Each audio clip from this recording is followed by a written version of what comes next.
திருப்பூர் மாவட்டம் பல்லடம் அருகே மங்களம் பகுதியில் முன்பகை காரணமாக 15 வயது சிறுவனை கத்தியால் குத்திய சம்பவத்தில் 2 சிறுவர்களை பிடித்து போலீசார் விசாரணை நடத்தி வருகின்றனர். திருப்பூர் மாவட்டம் பல்லடத்தை அடுத்த மங்களம் பகுதியைச் சேர்ந்த 15 மற்றும் 16 வயதுடைய சிறுவர்கள் 3 பேர் நண்பர்களாக இருந்து வந்ததாக கூறப்படுகிறது. தொடர்ந்து 15 வயது சிறுவனின் தாயார் நண்பர்களுடன் பேசக்கூடாது என்று தெரிவித்ததை அடுத்து கடந்த 1 வருடமாக பேசாமல் இருந்து வந்துள்ளார். இந்நிலையில் 15 வயதுடைய சிறுவன் தனது நண்பர்களான 16 வயதுடைய 2 சிறுவர்களுடன் கடந்த சில தினங்களாக பேசி வந்ததாக கூறப்படும் நிலையில் நேற்று இரவு 15 வயது சிறுவன் தொழுகை முடித்து வீட்டிற்கு சென்றுள்ளார்.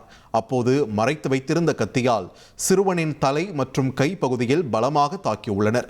இதில் பலத்த காயமடைந்த சிறுவன் இரத்த வெள்ளத்தில் சரிந்து கீழே விழ அருகில் இருந்தவர்கள் அச்சிறுவனை மீட்டு திருப்பூர் அரசு மருத்துவக் கல்லூரி மருத்துவமனைக்கு அனுப்பி வைத்துள்ளனர். இதனிடையே சம்பவத்தில் ஈடுபட்ட 2 சிறுவர்களை காவல் நிலையம் அழைத்துச் சென்று போலீசார் விசாரணை மேற்கொண்டு வருகின்றனர். இச்சம்பவம் மங்களம் பகுதியில் பரபரப்பை ஏற்படுத்தியுள்ளது.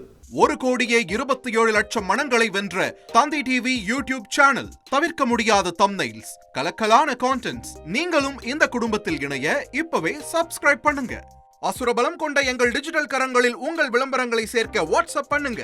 8939888378. Email advtthanditv@dttv.in.